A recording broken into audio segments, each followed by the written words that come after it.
Hello viewers, हम पढ़ रहे कक्षा 10वीं हिंदी क्षितिज भाग 2 का पहला पाठ जो है काव्य खंड का पद और इसके कवि सूरदास है। इसका जो पहला पद है इसका हम भावार्थ करेंगे और इसके साथ ही इसका संदर्भ प्रसंग सहित व्याख्या भी लिखेंगे, जैसा कि परीक्षा में पूछा जाता है। संदर्भ प्रसंग सहित व्याख्या कीजिए। तो बहुत ही आसान है, आप एक बार इसको सुन लोगे या देख लोगे तो आपको आसानी से समझ में आ जाएगा और आप एग्जाम में भी इसको पूरा संपूर्ण रूप से हल कर सकोगे।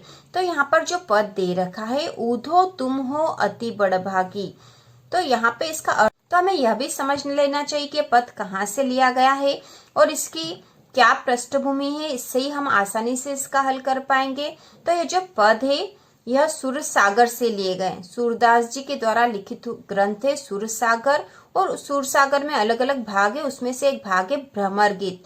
तो सूरसागर के भ्रमर गीत से 4 पद यहाँ पर लिए गए हैं। कृष्ण ने मथुरा जाने के बाद स्वयं न लौटकर उद्धव के जरिए गोपियों के पास संदेश भेजा था।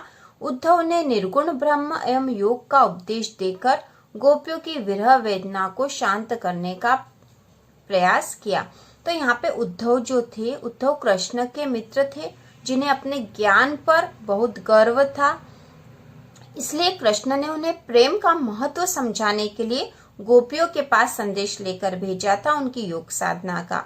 तो कृष्ण ब्रज छोड़कर जब मथुरा चले गए थे और बहुत समय तक वापस नहीं लौटे थे, तो उस समय गोपियां बहुत दुखी थी कृष्ण से बिछुड़ जाने के कारण, और कृष्ण के आने का इंतजार कर रही थी, लेकिन कृष्ण वापस नहीं आए और उन्होंने उद्धव अपने मित्र को भेजा, और वो भी योग संदेश, निर्गुण ब्रह्म का संदेश लेकर और योग का संदेश लेकर भेजा था। तो उनकी बात सुनकर गोपियां बहुत अधिक दुखी हो गई थी।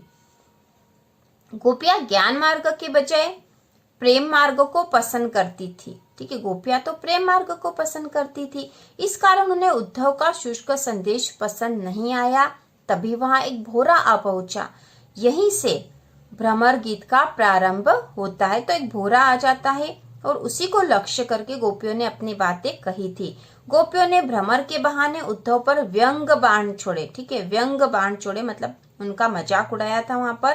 पहले पद में गोपियों की यह शिकायत वाजिब लगती है कि यदि उद्धव कभी स्नेह के धागे से बंधे होते, ठीक है, कभी प्रेम के धागे से बंधे होते, तो वे विरह की वेदना को अनुभूत अवश्य कर पाते। ठीक है, यदि स्नेह के धागे से वो बंधे होते कभी, तो विरह वेदना को समझ पाते, लेकिन उद्धव तो प्रेम के मार्ग पर कभी चले ही नहीं है, इसलिए वो गोपियों की व्यथा को नहीं समझ सकते। तो अब इस पद का हम अर्थ करेंगे पहले यहीं पर, ठीक है, शब्दार्थ के साथ, और उसके बाद हम इसकी संदर्भ प्रसंग सहित व्याख्या देखेंगे। तो यहाँ पर दे रखा ऊधो तुम हो अति बड़भागी। तो यहाँ पर गोपियां उद्धव से कह रही है कि हे उद्धव, तुम या आप तो बड़े भाग वाले हो। बड़भागी मतलब बड़े भाग्य वाले हो। अपरस रहत स्नेह तगाते। ठीक है, स्नेह तगा मतलब स्नेह के धागे से बंधे होने के बाद भी आप उससे नीरस ही रहे। तो यहाँ स्नेह का धागा किसको कहा गया? कृष्ण को, क्योंकि वो कृष्ण के पास थे। उद्धव तो उनके मित्र थे, लेकिन तो भी उन पर कृष्ण प्रेम जरा भी नहीं लगा था।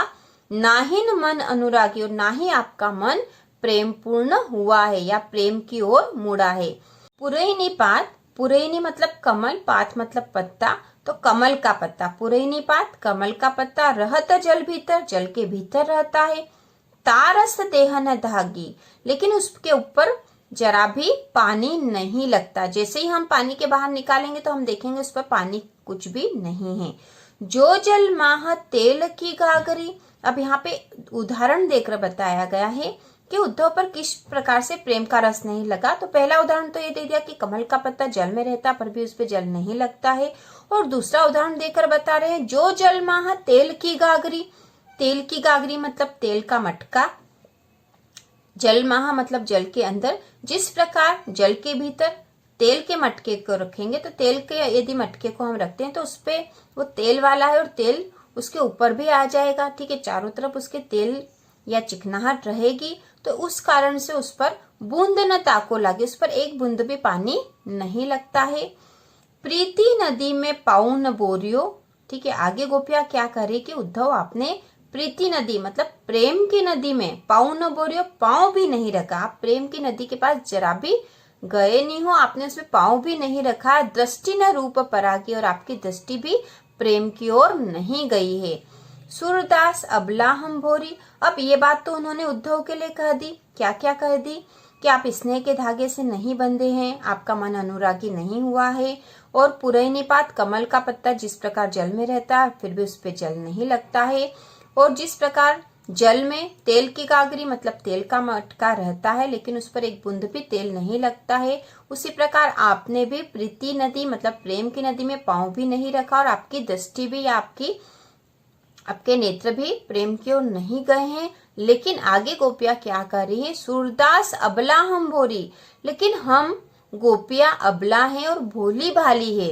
गुड़ चाटी जो पागी, और जिस प्रकार चीटियां गुड़ के पास चली जाती है, ठीक है, गुड़ से लिपट जाती है लेकिन उसको छोड़ती नहीं है, उसी प्रकार हम भी कृष्ण प्रेम को नहीं छोड़ सकते हैं। ठीक है, तो यह इसका अर्थ था, भावार्थ हमने शब्दों के अर्थ के साथ देख लिया है, और इसको आपको एग्जाम में किस प्रकार से लिखना, संदर्भ प्रसंग सहित व्याख्या अब हम देखेंगे।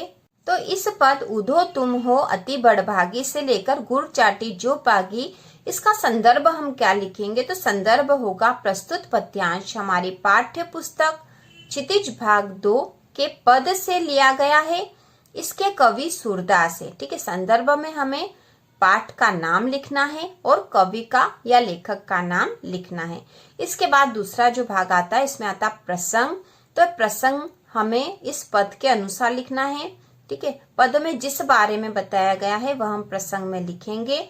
तो इस पद में गोपियों ने उद्धव को बड़भागी कहते हुए उन पर व्यंग किया है। ठीक है, बड़भागी तो कहा है, बड़े भाग्य वाला तो कहा, लेकिन उन पर एक तरह से उन्होंने व्यंग किया है। यह इसका प्रसंग हो जाएगा, बहुत ही आसान।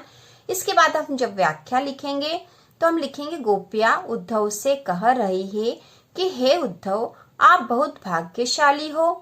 आप श्री कृष्ण रूपी प्रेम के पास रहते हुए भी आप पर प्रेम रस जरा भी नहीं लगा, और ना ही आपका मन प्रेममय हुआ है, क्योंकि वह तो योग संदेश लेकर आए थे और निर्गुण ईश्वर की उपासना करने का गोपियों को कह रहे थे। इसलिए गोपियां उनसे कह रही है कि आपके ऊपर कृष्ण प्रेम जरा भी नहीं लगा है। जिस प्रकार कमल का पत्ता जल के भीतर रहता है फिर भी बाहर निकालने पर उस पर पानी नहीं रहता, तथा जिस प्रकार तेल की मटकी को जल के भीतर डुबो देने पर भी उस पर एक बूंद भी पानी नहीं लगता। ठीक है, तो तेल की मटकी को भी जल के भीतर रखेंगे और बाहर निकाल के आप जैसे ही देखोगे उस पर एक बूंद भी पानी नहीं दिखेगा। उसी प्रकार उन्होंने उद्धव की तुलना भी इन चीजों से की है, कमल के पत्ते से, तेल की मटकी से।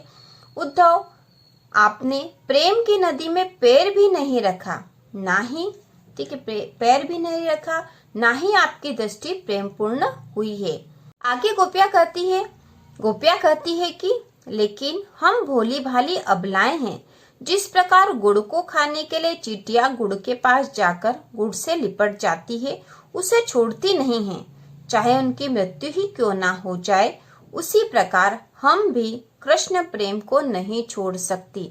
इस प्रकार से कह के गोपियां उद्धव के योग और निर्गुण ईश्वर के संदेश को मानने से इनकार कर रही है कि हम तो कृष्ण प्रेम को नहीं छोड़ सकती, आपका योग संदेश हम नहीं अपना सकती। तो उद्धव गोपियों को योग और निर्गुण ईश्वर का संदेश देने गए थे और उन्हें कृष्ण प्रेम को भूल जाने की बात कहने के लिए गए थे, क्योंकि गोपियां श्री कृष्ण का इंतजार ही कर रही थी, लेकिन कृष्ण वापस नहीं आए थे और उन्होंने उद्धव को संदेश लेकर भेजा था। तो यहाँ पर इस प्रकार से गोपियों ने अपने प्रेम मार्ग को ही यहाँ पर सर्वश्रेष्ठ बताया है और प्रेम मार्ग नहीं छोड़ने के बारे में बताया है। तो इस प्रकार हमने पहले पद का भावार्थ कर लिया है और जिस प्रकार से एग्जाम में आपको लिखना उसी प्रकार से लिखना बहुत आसान है। आप इसको 1 या 2 बार पढ़ लोगे तो आपको आसानी से याद हो जाएगा। और इसी प्रकार के और वीडियो देखने के लिए चैनल को सब्सक्राइब कीजिए।